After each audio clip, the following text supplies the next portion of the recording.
নমস্কার বন্ধুরা, welcome to Shampa's kitchen. আজ আপনাদের সাথে শেয়ার করব দারুণ লোভনীয় স্বাদের স্ন্যাক্স রেসিপি এগ ললিপপ। এই ডিমের ললিপপ রেসিপি বাড়িতে শুধু একবার তৈরি করে সার্ভ করলেই দেখবেন বাড়ির ছোট বড় সকলেই দারুণ খুশি হয়ে যাবে। রেসিপিটা ভালো লাগলে লাইক আর বন্ধুদের সঙ্গে শেয়ার করতে ভুলবেন না। আর এরকমই দারুণ দারুণ রেসিপির আপডেট পাওয়ার জন্য এক্ষুনি শম্পাস কিচেন চ্যানেলটিকে সাবস্ক্রাইব করে নিন। তাহলে চলুন শুরু করি। সবার প্রথমে আমি নিয়ে নিয়েছি দুটো সিদ্ধ করা আলু। এইরকম পাতলা পাতলা করে স্লাইস করে আমি দুটো আলু কেটে নিয়ে সিদ্ধ করে নিয়েছি যাতে তাড়াতাড়ি সিদ্ধ হয়। তবে আপনারা চাইলে প্রেসার কুকারে একটা কি দুটো সিটি দিয়েও আলুগুলোকে সিদ্ধ করে নিতে পারেন। এবারে আলুগুলোকে এইভাবে হাত দিয়ে একটু ম্যাশ করে নেব। এই কাজটা আপনারা বাড়িতে ম্যাশার থাকলে সেটা দিয়েও করতে পারেন, অথবা যে কোনো বাটি বা গ্লাসের পিছন দিকটা দিয়েও চেপে চেপে করা যেতে পারে। আর যদি প্রেসার কুকারে আলুগুলোকে সিদ্ধ করেন সেক্ষেত্রে আলুগুলো গোটা থাকবে, সেক্ষেত্রে আলুগুলোকে ছোট গ্রেটার দিয়ে গ্রেট করে নিলেও একটা আলুর মিহি মিশ্রণ আমরা পেয়ে যাব। আমি এইভাবে আলুটাকে ম্যাশ করে নিলাম। এবারে এর মধ্যে কিছু মশলা অ্যাড করব। প্রথমেই দিয়ে দিচ্ছি গোলমরিচের গুঁড়ো 1/4 টিস্পুন, লঙ্কার গুঁড়ো দিয়ে দিচ্ছি 1/4 টিস্পুন, ভাজা মশলা দিয়ে দেবো 1/4 টিস্পুন। এই ভাজা মশলা দিলে কিন্তু খুব সুন্দর একটা ফ্লেভার আসবে। আমি শুকনো কড়াইতে শুকনো লঙ্কা, গোটা জিরে, গোটা ধনে আর মৌরি শুকনো রোস্ট করে মিক্সিতে গুঁড়ো করে নিয়ে ভাজা মশলাটা তৈরি করে নিয়েছি। নুন দিয়ে দেবো 1/2 টিস্পুন, আপনারা নিজেদের স্বাদ অনুসারে দেবেন। দিয়ে দিচ্ছি চাট মশলা 1/4 টিস্পুন, গরম মশলা দিয়ে দেবো 1/4 টিস্পুন। দিয়ে দেবো কুচানো পেঁয়াজ, একটা মাঝারি সাইজের পেঁয়াজ কুচিয়ে নিয়েছি, দুটো কাঁচা লঙ্কা কুচিয়ে নিয়েছি সেটা দিয়ে দিলাম, আর দিয়ে দিচ্ছি ধনে পাতা কুচানো 1 মুঠো। এবারে সবকিছুকে ভালো করে মেখে নেব। আলুটাকে ভালো করে মেখে নিলাম। এর মধ্যে এবারে দিয়ে দিচ্ছি 1/2 কাপ মতন ব্রেড ক্রাম্ব। একটা মিক্সির জারে 3-4 টুকরো পাউরুটি নিয়ে এইভাবে টুকরো করে কেটে নিয়েছি। সেটাকে এই জাস্ট কয়েক সেকেন্ড একটু ব্লেন্ড করে নিলেই এইরকম ব্রেড ক্রাম্ব কিন্তু তৈরি হয়ে যায়।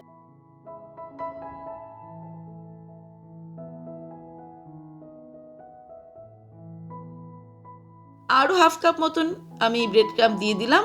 এই ব্রেড ক্রাম্ব দেওয়ার ফলে আলুর মধ্যে যে জলভাব থাকবে সেটা চলে যাবে, কারণ এই আলুটাকে একটু বাইন্ড করার জন্য এই ব্রেড ক্রাম্বটা আমাদের সাহায্য করবে, না হলে কিন্তু আমাদের শেপ দিতে অসুবিধা হবে। এবারে আমি নিয়ে নিয়েছি 5টা সিদ্ধ করা ডিম। ডিমগুলোকে কিন্তু ফুল বয়েল করতে হবে। তারপর একটা ছুরি দিয়ে ছুরির ডগাটা দিয়ে এইভাবে আমি একটু একটু চিড়ে চিড়ে নেব ডিমগুলোকে। ডিমগুলো ঘুরিয়ে ঘুরিয়ে 4-5 বার করে একটু চিড়ে নিচ্ছি যাতে এর মধ্যে ভালো মতো মশলাগুলো ঢুকতে পারে। ডিমগুলো চিড়ে নেওয়ার পর এর মধ্যে দিয়ে দেব সামান্য একটু লঙ্কার গুঁড়ো, আর দিয়ে দেব সামান্য একটু নুন।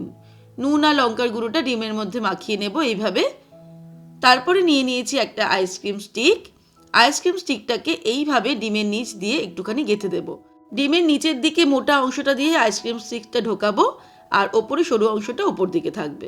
আমাদের ললিপপের মতো করে নিতে হবে ডিমগুলোকে। 5টা ডিমেই আইসক্রিম স্টিক ঢুকিয়ে নিয়ে চলে যাব পরের স্টেপে। ডিমগুলোতে স্টিক লাগিয়ে নেওয়ার পর এবারে হাতের মধ্যে তেল মাখিয়ে নিয়ে আমরা আলু থেকে কিছুটা পোর্শন নিয়ে নেব, দিয়ে এরকম গোল করে তারপরে এটাকে হাতের পাতায় চ্যাপটা করে ছড়িয়ে দেব। স্প্রেড করে দেওয়ার পর একটা ডিম নিয়ে এইভাবে এর মধ্যে বসিয়ে আলুর মিশ্রণটাকে দিয়ে ভালো করে এটাকে মুড়ে দেব। এরকম ঠিক ললিপপের মতো তৈরি করে নেব 2 হাত দিয়ে চেপে চেপে। ব্রেড ক্রাম্ব দিয়েছিলাম বলে আলুর মধ্যে, তাই জন্য এই শেপটা ভালো মতো করা যাচ্ছে। এটা হাতে স্টিকি হচ্ছে না, না হলে কিন্তু একটু আলুটা জলো জলো ভাব থাকতো, এই জিনিসটা করা যেত না। এই দেখুন একটা ললিপপের মতো তৈরি হয়ে গেছে। ভেতরে রয়েছে ডিম, ওপরে আলুর প্রলেপ দিয়ে দিয়েছি। এইভাবে সবকটা ডিম আগে আমাদের রেডি করে নিতে হবে, তারপর চলে যাব পরের স্টেপে। এবারে একটা বোল নিয়ে নিয়েছি, এর মধ্যে নিয়ে নেব 3 টেবিল স্পুন ময়দা। ময়দার সঙ্গে অ্যাড করে দেব 3 টেবিল স্পুন পরিমাণে কর্নফ্লোর। এর মধ্যে দিয়ে দেব সামান্য পরিমাণে নুন, সামান্য পরিমাণে গোলমরিচ গুঁড়ো আর সামান্য পরিমাণে লঙ্কার গুঁড়ো। একটা চামচের সাহায্যে সবকিছুকে ভালো করে মিক্স করে নেব। তারপরে অল্প অল্প করে জল অ্যাড করে একটা ব্যাটার আমাদের তৈরি করতে হবে। কর্নফ্লোর আর ময়দা ভালো করে গুলে নিয়ে কর্নফ্লোর স্লারিটা তৈরি করতে হবে। তবে এটাকে খেয়াল রাখতে হবে যে খুব বেশি ঘন যাতে না হয়ে যায়, আবার খুব বেশি পাতলাও যাতে না হয়ে যায়। ঠিক এরকম কনসিস্টেন্সি থাকবে ব্যাটারটার, যেটা একদম পোরিং কনসিস্টেন্সি থাকবে, অথচ চামচের মধ্যে একটা প্রলেপ পড়বে। এইরকমভাবে কর্নফ্লোর স্লারিটা তৈরি করে নিয়ে চলে যাব পরের স্টেপে। কর্নফ্লোরের মিশ্রণ তৈরি করে নেওয়ার পর একটা প্লেটের মধ্যে নিয়ে নেব ব্রেড ক্রাম্ব। এবারে এগ ললিপপটা তুলে এইভাবে প্রথমে কর্নফ্লোর স্লারির মধ্যে আমরা কোটিং করে নেব। আমি স্পুন দিয়ে দিয়ে করছি, হাত লাগাচ্ছি না।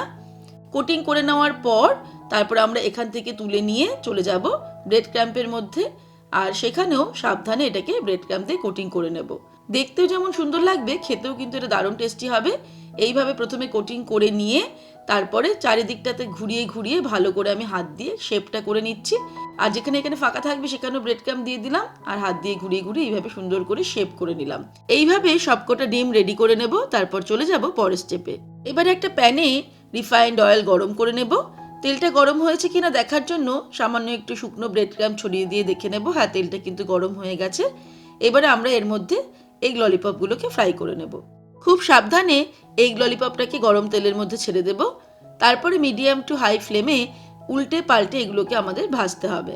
এমনই প্রায় 1200-র ওপর সমস্ত রকমের রান্নার সহজ রেসিপি সম্পাস কিচেনে পেয়ে যাবেন। তার জন্য সম্পাস কিচেন সাবস্ক্রাইব করে নিন, যা সম্পূর্ণ ফ্রি।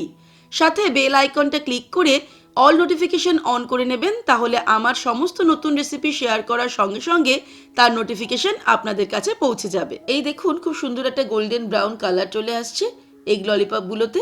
এইভাবে যখন এটা সুন্দর কালার চলে আসবে, এগুলোকে তেল থেকে ছেঁকে তুলে নিতে হবে। তারপরে গরম গরম এগ ললিপপ আমরা টমেটো কেচাপ অথবা কাসুন্দির সঙ্গে সার্ভ করতে পারি। আজকের রেসিপিটা কেমন লাগলো আমাকে অবশ্যই কমেন্ট করে জানাবেন। ভালো লাগলে লাইক করতে আর শেয়ার করতে ভুলবেন না। ভালো থাকবেন, সুস্থ থাকবেন। আমি আবার হাজির হব নতুন নতুন রেসিপির সঙ্গে। নমস্কার।